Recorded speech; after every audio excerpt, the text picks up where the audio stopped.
I heard it with my own ears. Finally, it's over. The laugh that followed wasn't loud, just sharp enough to crack something deep inside me. I was standing behind a stone pillar in the church. In my hand, a forgotten leather glove. Before my eyes, my husband's coffin.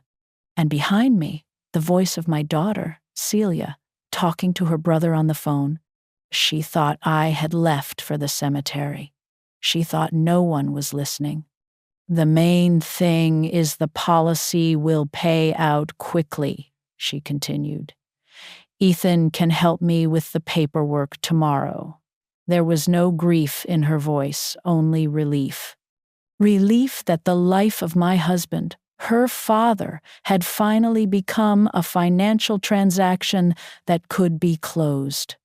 I didn't cry. My hands weren't shaking. Not yet. I didn't confront her. I just silently turned and walked away. I walked past the stained glass saints, past the rows of empty pews, and out into the street. I got into my car and just sat there, looking at my hands on the steering wheel. And that's when they started to shake, uncontrollably. I didn't follow the hearse. How could I stand beside them at the grave, pretending we were mourning the same person? They were celebrating. I was saying goodbye. At home, the silence was roaring. The phone was silent. They didn't call. They were giving me space to grieve. I knew what it really was. They were giving me time to weaken, to be ready to sign whatever papers they put in front of me. Papers. The policy. The words spun in my head. Arthur never spoke of a policy. We lived modestly. We helped them when they asked. We thought we were a family. What a fool I had been. Now I knew we had been their long-term investment project, and that project had finally paid its dividends. A new feeling was starting to push through the shock. It was cold and clear and sharp, like a shard of glass. It wasn't grief, not for my husband. My grief for him was a deep, warm ocean of sadness I would learn to swim in. This was something else. This was clarity. I went into Arthur's study. It was the one room in the house that was completely his. It smelled of him old books, wood polish, and that faint scent of peppermint he always had on his breath. I walked over to his roll-top desk, the one he'd inherited from his father. My fingers, steady now, traced the worn grain of the wood. I knew where he kept the key. In the little porcelain dish shaped like a shell, the one our grandson Ethan had made for him in a pottery class years ago. Ethan. A pang of real, uncomplicated love went through me. He was the only one who had called this morning, his voice thick with tears. "Are you okay, Grandma? I can come over." I don't have to go with Mom. I'd told him to go, to be with his mother.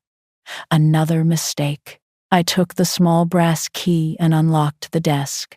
The top rolled back with a familiar, gentle rattle. Inside was Arthur's life, neatly organized into manila folders. Taxes, car title, household repairs. My eyes scanned the labels, my heart beating a slow, heavy rhythm against my ribs. I ran my fingers over the tabs, feeling the dry, brittle paper. My hand stopped on a folder labeled College Fund. I remembered the day I'd closed my own savings account, the one my mother had started for me, to pay for Celia's final year at that expensive art school she wanted to attend. "It's an investment in her future, Elle," Arthur had said, though I could see the doubt in his eyes. I pushed that memory away. It was too soft, too warm for the task at hand. I kept searching, and then I saw it. A newer folder, tucked in the back behind the mortgage papers from 30 years ago. The label was simple, written in Arthur's neat, careful hand, Provident Life. My breath caught in my throat. For a moment, I just stared at it. It was real. It wasn't a misunderstanding. It wasn't a mistake. It was there, in a folder, waiting. I pulled it out. My hands were perfectly still now. The tremor was gone, replaced by a strange, icy calm. Inside was a single, thick document, a life insurance policy. I unfolded it on the desk blotter. The language was dense, full of legal terms I didn't understand, but I found the important parts easily enough. The date it was issued, 5 years ago. The death benefit, $250,000. $250,000. The amount was staggering. We had never had that kind of money. We had clipped coupons. We'd patched our own clothes. We'd turned the heat down in the winter to save on the bills. We did it so we could help the kids when they needed it. When David's second business venture went under and he was about to lose his house, we'd signed our own home over to him as collateral for a bank loan, with a simple handshake agreement that it was still ours to live in until we died. "It's just a formality, Mom," he'd said. "It'll show the bank I have assets."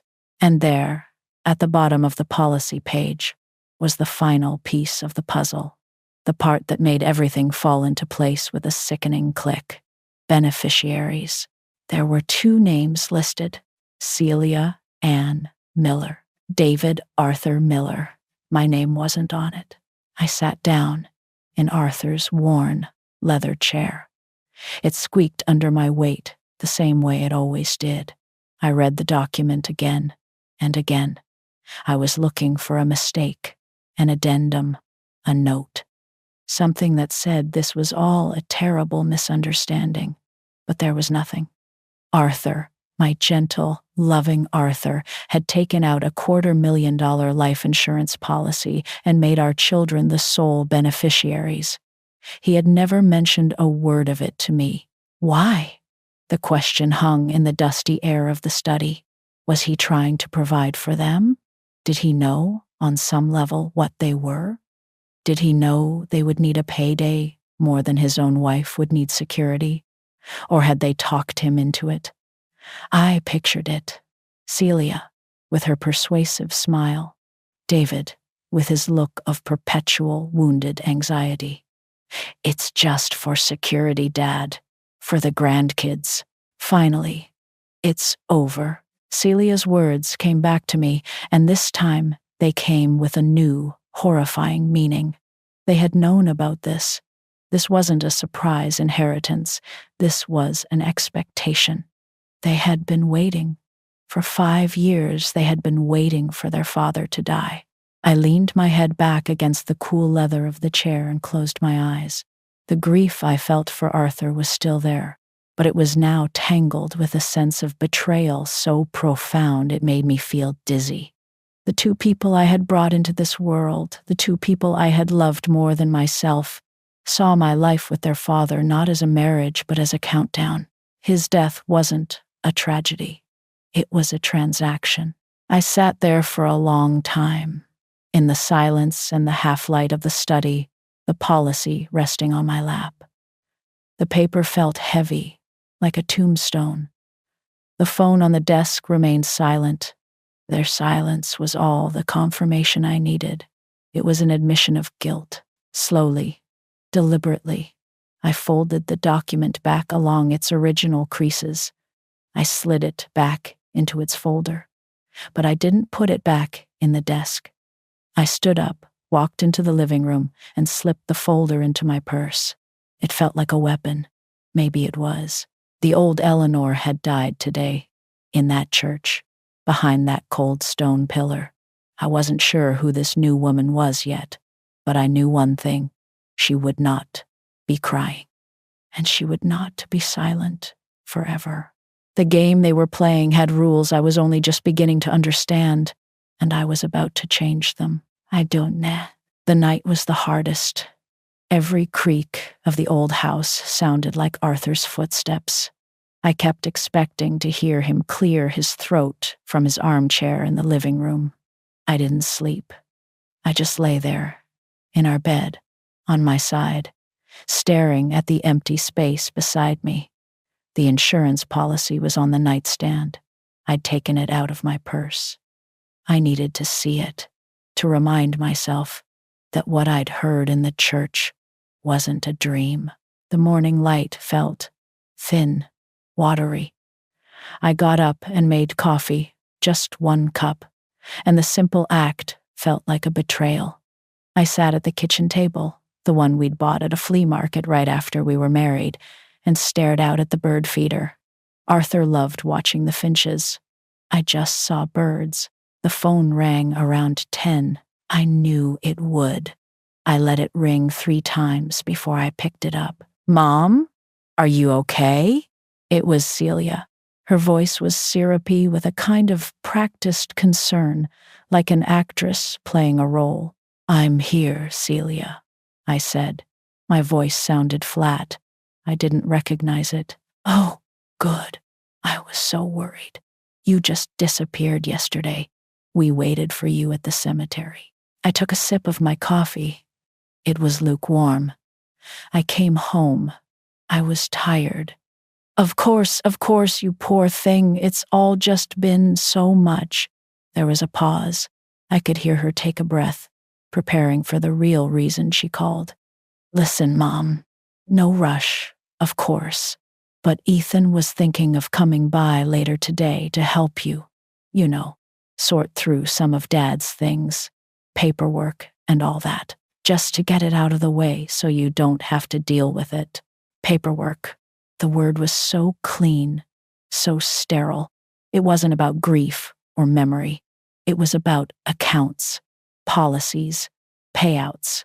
"That won't be necessary," I said. The syrup in her voice vanished. "What? Mom, it's no trouble. Ethan is happy to." I said, "That won't be necessary," I repeated. The words were quiet, but they felt like stones in my mouth. "I'll handle it myself." "But you've never handled the finances. Dad always did." Her confusion was genuine.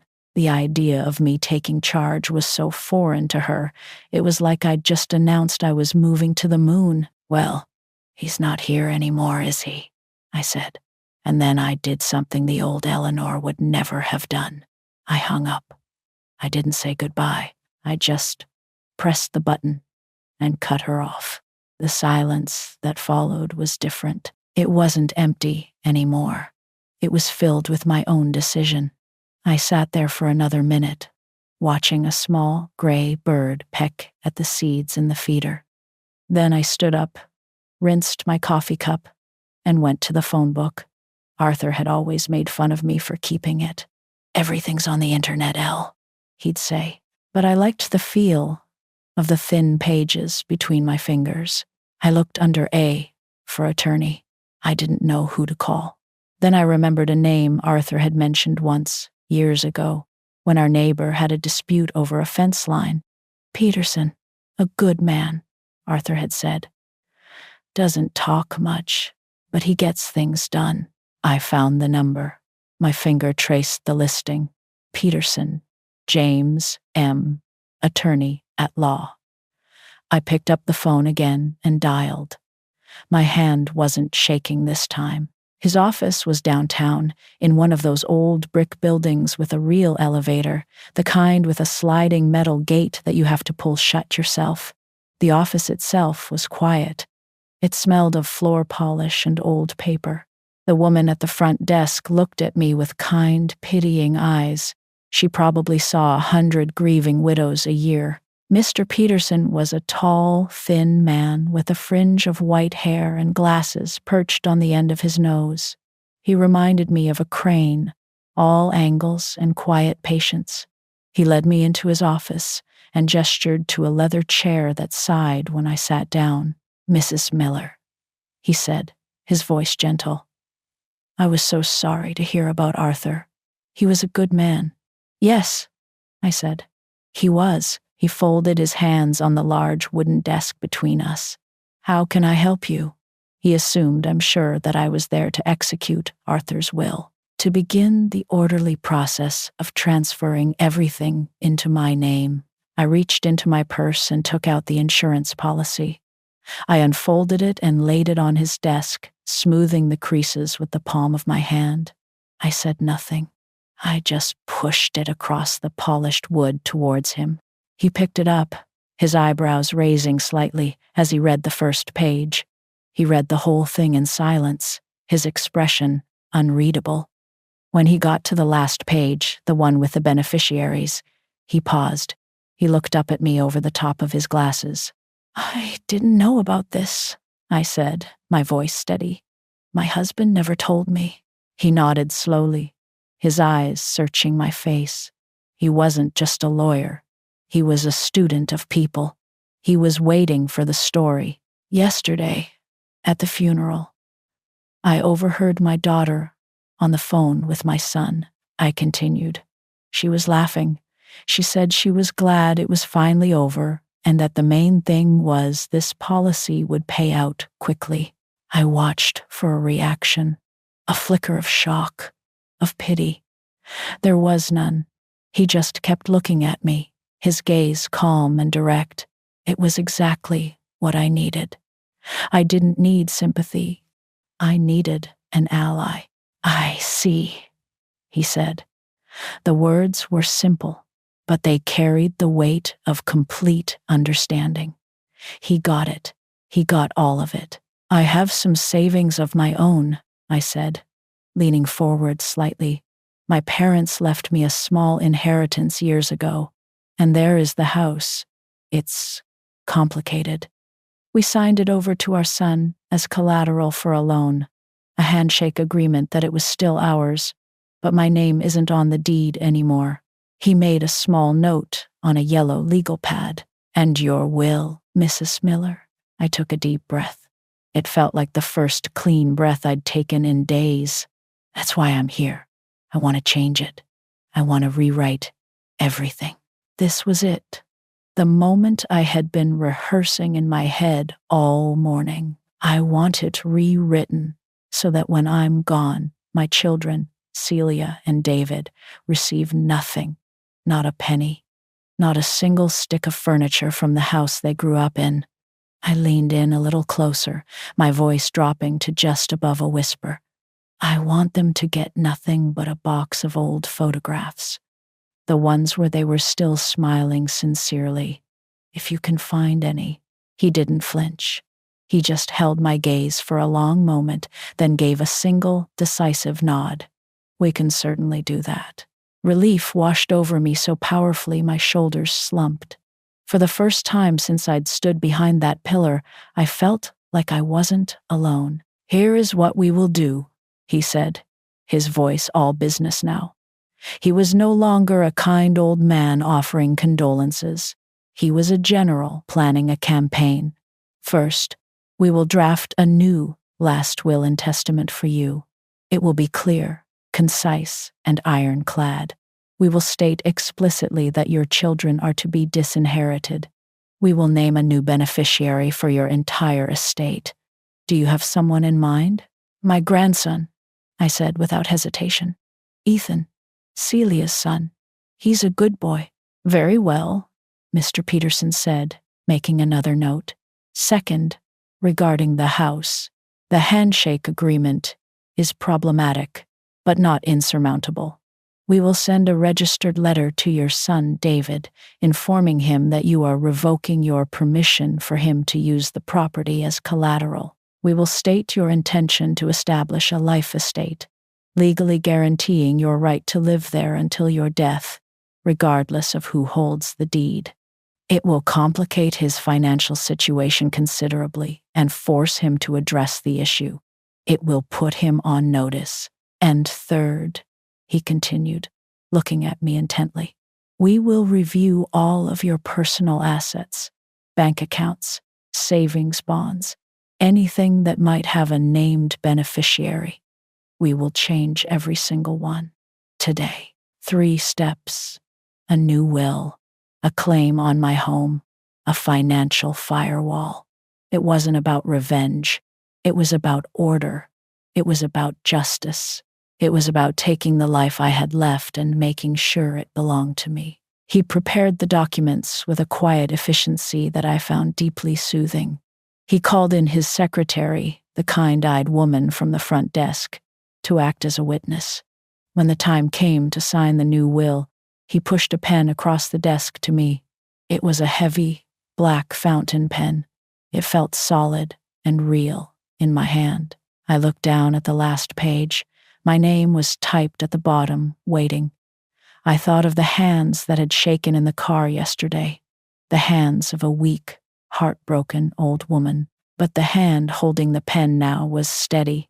I pressed the nib to the paper. The ink flowed out, dark and black. I wrote my name, Eleanor May Miller. Each letter was a small act of defiance. The loop on the E, the sharp point of the M. It wasn't just a signature. It was a declaration of independence. I was no longer just their mother. I was myself, and I was finally free. This different. I went home from Mr. Peterson's office, and the silence in the house was different. Before, it had been a heavy, sad silence, filled with Arthur's absence. Now, it was a clean, quiet space. It was my own. I made myself a cup of tea and sat in the kitchen, just breathing. I felt like a woman who had just scrubbed her whole house from top to bottom, tired but satisfied. The first call came that afternoon. It was Celia. The manufactured concern was back in her voice, but it was stretched thin now, like old elastic. "Mom, I've been trying you. I was worried sick," she said. "I was out," I replied, my voice even. I didn't offer any more. The old Eleanor would have filled the silence, explained herself, apologized for causing worry. I just waited. Out? Out where? The surprise was plain. I hadn't been out on my own in months, not since Arthur got really sick. "I had an errand to run," I said. I looked out the window at the roses. They needed deadheading. "Oh, okay." A pause. I could practically hear the wheels turning in her head, trying to figure out this new, uncooperative version of her mother. "Well, listen, about that paperwork. I was just looking at some of Dad's old files he gave me for safekeeping, and I found a copy of a life insurance policy. I think we need to get the ball rolling on that, to make sure you're taken care of." There it was. So casual, so slick, to make sure you're taken care of. The lie was so bald-faced it almost made me laugh. "It's being handled," I said. "Handled? What do you mean, handled? By who?" The sharpness was there now, just below the surface. "I have a lawyer," I said simply. "Mr. Peterson. He is handling all of my financial affairs from now on." The silence on the other end of the line was long and heavy. I could picture her face, the pleasant mask of daughterly concern crumbling away to reveal the hard, greedy woman underneath. "A lawyer?" she finally spat out, the words dripping with suspicion. "Why on earth do you need a lawyer, Mom? We can take care of you. It's family business." "This is how I've chosen to do it, Celia," I said. The calm in my own voice surprised me. "I'm very tired. Goodbye." I hung up before she could respond. I knew it wasn't the end. It was the beginning. The next 2 days were quiet, too quiet. I knew they were talking to each other, Celia and David, plotting, wondering what was happening. I spent the time puttering around the house, sorting through Arthur's clothes. I packed most of them for the church donation bin. I kept his favorite cardigan, the one with the worn leather elbow patches. It still smelled of him. Each task was a small step forward, a way of reclaiming my life. The storm broke on the 3rd day. That must have been when David received Mr. Peterson's registered letter about the house. The phone started ringing at 9 in the morning. The caller ID said, Celia. I looked at it, then went back to watering my African violets. It rang 20 times, stopped, and immediately started again. The sound was shrill, demanding. It was an alarm, not a request to talk. I let it ring. It stopped again. A minute later, a text message buzzed, then another, and another. I didn't read them. I just wiped my hands on my apron and went to the kitchen to make myself some toast. The phone rang again. This time it was David. My heart gave a little flutter of something. Hope? I don't know.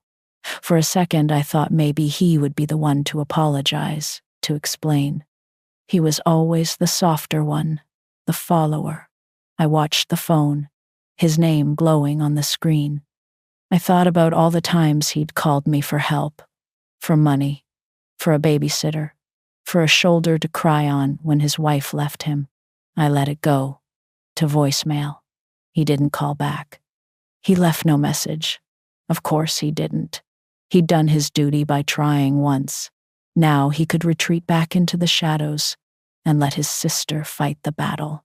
The siege lasted all day.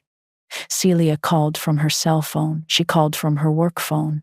I imagined her pacing her office, her face tight with fury, unable to believe that her quiet, compliant mother was simply not answering. Around 4:00, the phone rang again, a different number. I assumed it was Celia, trying a new tactic. I was about to ignore it when something made me look closer. The name on the screen wasn't hers. It was Ethan, my grandson. My hand flew to the phone, as if it had a mind of its own. All the tension in my shoulders, the tight knot in my stomach, it all just melted away. I pressed the green button. Hello? My voice was warm. I could hear the smile in it myself. It felt like the sun coming out from behind a very dark cloud. Grandma? Hi. Is this a bad time? His voice was hesitant, gentle. He sounded so much like Arthur when he was that age. Oh, Ethan, sweetheart. No, it's never a bad time for you. I sat down in the kitchen chair, my whole body relaxing into it.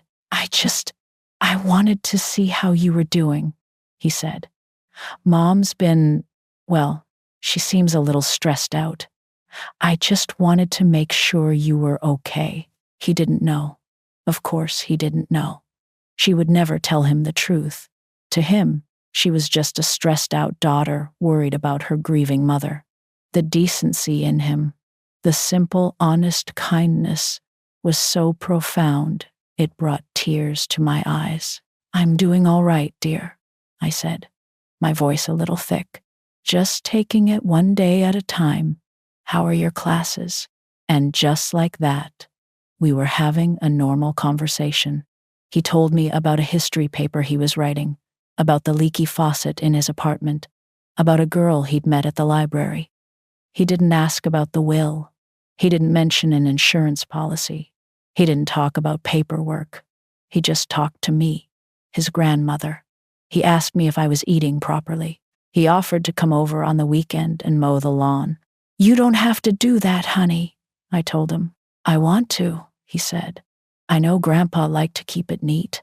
After we hung up, I sat by the phone for a long time.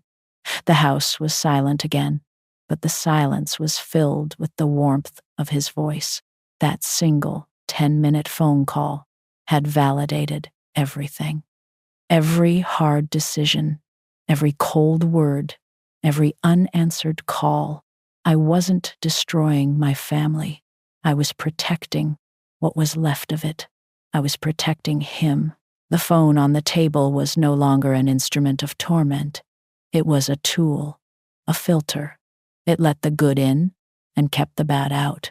Celia's name could flash on that screen 1,000 times, and it would mean nothing. But Ethan's name was a lifeline. It was a promise. It was the reason I was doing all of this. My children thought this was about an inheritance they were owed. They had no idea. This wasn't about the past anymore. It was about his future. 8 and E2. They came 4 days after my visit to Mr. Peterson's office. I knew they would. A united front. I was in the kitchen, looking through one of Arthur's old recipe books when I saw their car pull into the driveway, David's sensible sedan. Both of them got out. Celia marched up the walkway, her purse swinging like a weapon. David trailed a few steps behind her, his shoulders hunched, his hands shoved in his pockets. He looked like a boy being dragged to the principal's office. I didn't rush to the door. I put the kettle on. I took out a teacup and a saucer, one of the good ones, the ones with the little blue flowers that my mother had given me. By the time the doorbell rang, shrill and impatient, the water was starting to hiss. I let it ring a second time before I went to answer. When I opened the door, Celia's face was a thundercloud of forced patience. "Mom, we were just about to leave. We thought you weren't home." "I'm here," I said. I didn't invite them in. I just stood in the doorway. "Well, are you going to let us in?" she snapped. "It's freezing out here." I stepped back and held the door open. They brushed past me into the hall. Celia took in the quiet house with a sweeping, critical gaze, as if she were inspecting it for flaws. David wouldn't look at me. He was staring at the worn pattern on the hallway runner. "We need to talk," Celia announced, walking into the living room and planting herself on the edge of Arthur's armchair. She didn't take her coat off. I walked past them, back into my kitchen. "I was just making tea," I said over my shoulder. "Would you like a cup?" "I don't want tea, Mom," Celia said, her voice rising. "I want to know what the hell is going on.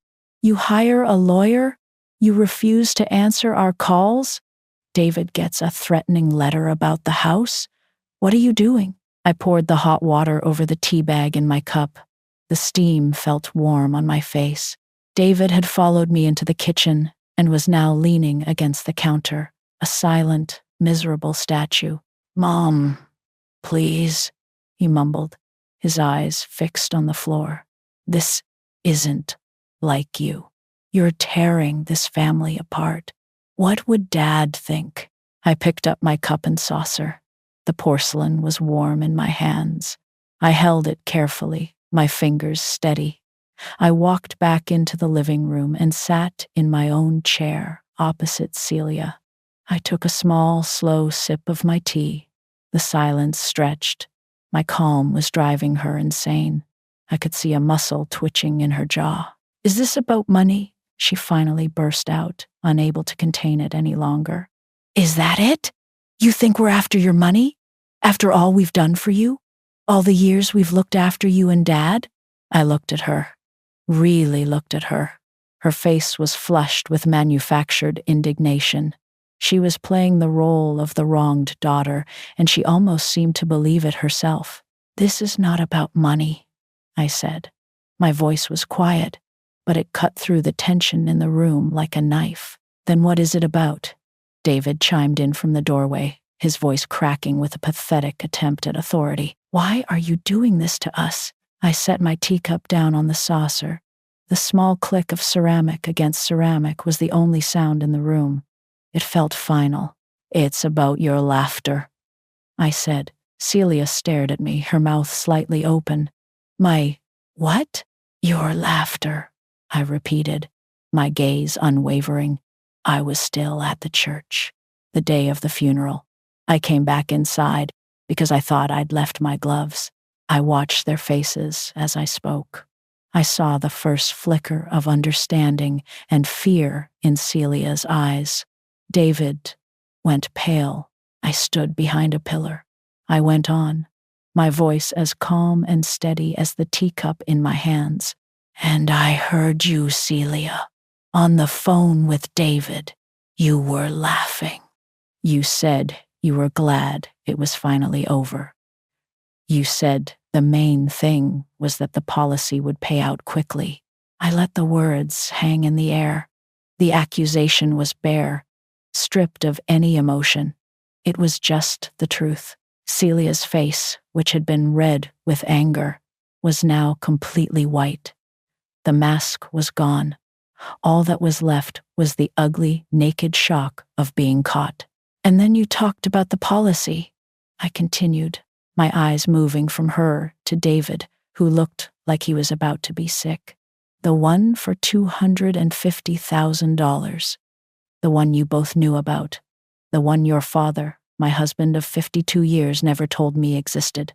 The policy that didn't even have my name on it. Silence. A thick, suffocating silence. All their practiced arguments, their accusations, their manipulative appeals to family, all of it had been burned away. There was nothing left for them to say. They had been exposed, not by a lawyer or a document, but by their own words, their own greed, echoed back at them in the quiet of their childhood home. Celia opened her mouth, then closed it. For the first time in her life, she was speechless. David finally looked up at me, his eyes wide with a desperate, cowardly shame. He saw not a grieving, confused old woman, but the judge, jury, and executioner of the life he thought he was entitled to. I picked up my teacup again. The conversation is over, I said. I didn't raise my voice. I didn't need to. The words were absolute. I stood up, holding my tea. It was a dismissal. You should go now. They didn't argue. They didn't protest. The fight had drained out of them, leaving them hollow. Celia stood up woodenly, her face a mess of disbelief and fury. David practically scrambled to get out of the kitchen doorway. They walked to the front door and I followed them. I didn't say another word. I stood at the open door and watched them walk back to the car. Celia got in and slammed her door. David fumbled with his keys before getting in beside her. They didn't look back. I closed the door, slid the deadbolt into place, and leaned against the solid wood. I let out a breath I didn't even realize I'd been holding for my entire adult life. It wasn't a feeling of victory. It wasn't joy. It was relief, a vast, quiet, and profound relief. The storm had passed. The house was mine. My life was mine. I walked back to the kitchen, carrying my teacup, and rinsed it out in the sink. The work was done.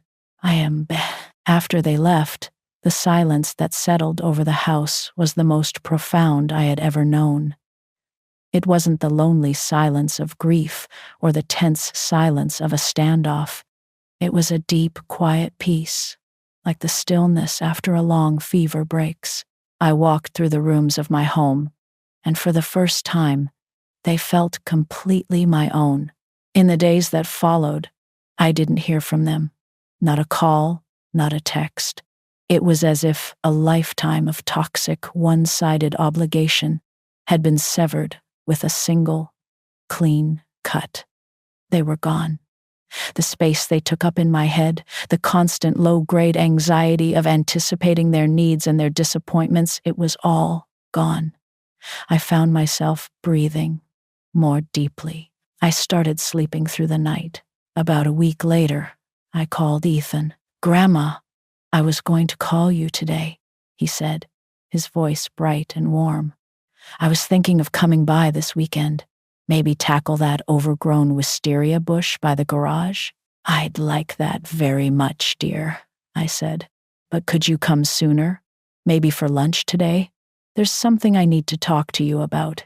He came over an hour later. I had made tuna sandwiches and iced tea, the way Arthur used to on hot afternoons. We sat at the kitchen table, the same table where I had faced down his mother and uncle. But now, the room was filled with sunlight. He ate hungrily, telling me about his week, asking me questions about the garden. He was so easy to be with, so genuine. There was no angle, no hidden agenda. He was just a grandson having lunch with his grandmother. When we were finished, I cleared the plates and came back to the table with a large manila envelope. I sat down opposite him. "Ethan," I began, my voice quiet, "I need you to listen very carefully. This might be a little difficult." I slid the envelope across the table. He looked at it, then at me, a confused frown on his face. "What is it?" "It's a copy of my new will," I said. "And some other documents. I want you to see them." He opened the clasp and pulled out the papers. I watched his face as he read. I saw his eyes scan the legal language, then widen in disbelief. He read the clause about his mother and uncle being disinherited. He saw the page where his name was listed as the sole beneficiary of my entire estate. He saw the bank statements showing that my personal savings had been transferred into a new account in my name alone. When he looked up at me, his face was pale with shock. "Grandma, I don't understand. This is everything. Why?" He pushed the papers back across the table as if they were hot. "I don't want this.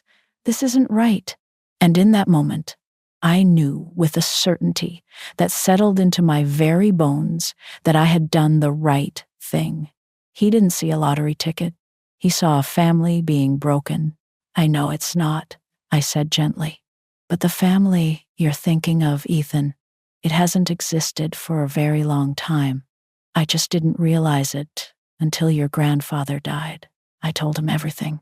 I told him about the laugh I heard in the church, about the insurance policy, about the years of taking and the complete absence of giving.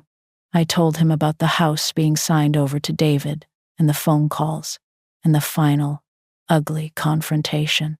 I didn't tell him with anger or bitterness. I just told him the truth, plain and simple, like I was recounting the plot of a sad old book. He listened, his hands clasped on the table, his expression shifting from confusion to a deep, heartbreaking sorrow. He wasn't sad for the money or the inheritance. He was sad for all of us. "That's why," I said when I was finished. "This isn't a reward for you, Ethan. It's a responsibility. It's everything your grandfather and I worked for. It's the roof over my head. And I'm trusting you with it, because you are the only one who sees it for what it is, not a payday, but a life."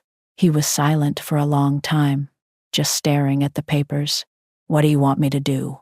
he finally asked, his voice barely a whisper. I stood up and beckoned for him to follow me. I led him out the back door, through the laundry room, and into the garage. The air was cool and smelled of sawdust, oil, and old leather. Against the back wall, hanging on a pegboard in neat, orderly rows, were Arthur's tools, his saws, his hammers, his levels, his collection of screwdrivers. Everything was clean, cared for, and in its proper place. On the workbench below sat his old metal toolbox. It was heavy, dented, and the paint was chipped, but it was the heart of his workshop. I picked it up with both hands and held it out to Ethan. "Your grandfather was a builder," I said, my voice thick with the weight of the words. "He built our house. He built our life. He fixed what was broken.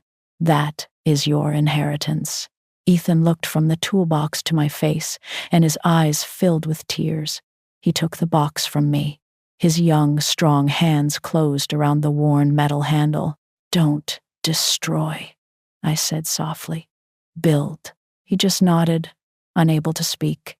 He held the toolbox for a moment, then set it down on the floor. He wiped his eyes with the back of his hand, took a deep breath, and then he did something that told me everything I needed to know. He looked around the garage, his eyes scanning the space. He wasn't looking at the car or the old lawnmower. He was looking for something to fix. His gaze landed on the side door, the one that leads out to the garden path. The latch had been broken for years. David had promised to fix it a dozen times, but never had.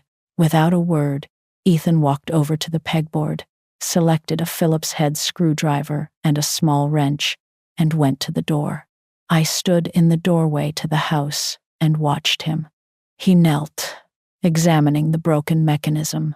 He tinkered with it, his movements careful and focused. He was patient. He didn't get frustrated. He just worked on the problem until it was solved. After about 15 minutes, I heard a quiet click. He stood up, opened the door, and then closed it.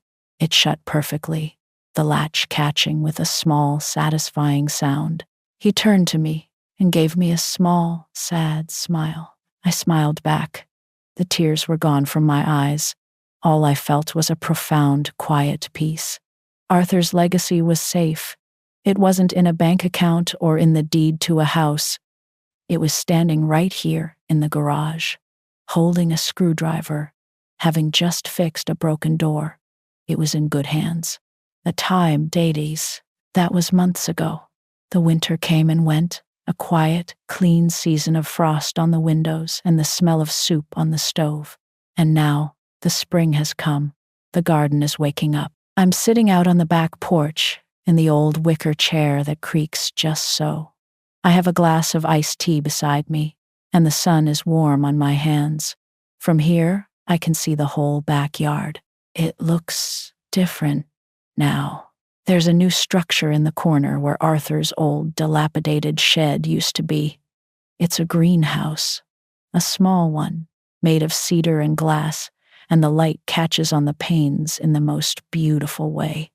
Ethan is inside, with two of his friends from college. I can hear the low murmur of their voices and their easy laughter. It's not a sharp sound, like his mother's was. It's a warm, gentle sound, like water running over stones. He came to me about a month after that awful day. He had the bank statements I'd given him, and a notebook. We sat at the kitchen table, and he'd made a budget. He'd figured out the property taxes, the estimated cost of upkeep on the house, how much should be set aside for my future care. And then, at the bottom of the page, was a small section labeled Projects. The first item was Grandma's greenhouse. "You always said you wanted one," he said, almost shyly. "A place to keep your orchids in the winter. We could build it ourselves. The materials wouldn't be too much." He asked me. He didn't tell me. He didn't assume. He showed me his plan, and he asked for my permission to use a small part of what was now his inheritance to build something for me, something that would grow. So now I sit here, and I watch them. They're putting in the last of the shelving today. Yesterday, Ethan brought over a flat of tiny tomato seedlings. They're sitting on the porch rail now, their little green leaves turned up towards the sun, waiting to be planted. A new beginning. I don't interfere. I just watch. Sometimes I bring them out lemonade, and they stop for a few minutes and sit on the steps, their faces smudged with dirt, talking about their plans. They are good boys. They are builders. I haven't heard a word from Celia or David. I don't know where they are or what they are doing. Their names no longer bring a pang of pain or a knot of anger in my stomach. They bring nothing. They are like people I read about in a book a long time ago, characters in a story that is over. Their chapter is finished. You know, it's a funny thing. I find myself thinking about that day in the church, about those words I heard her say, the ones that broke my world in two. Finally, it's over. I look out at my grandson, standing in the sunlight in the little house of glass he built, and I realize she was right. She was right. It is over. What was over was their power over me. What was over was my long, lonely job of trying to earn their love. What was over was their right to call themselves my children. And the story of my family, my real family, the one that plants seeds and builds things in the sun, that story is just beginning.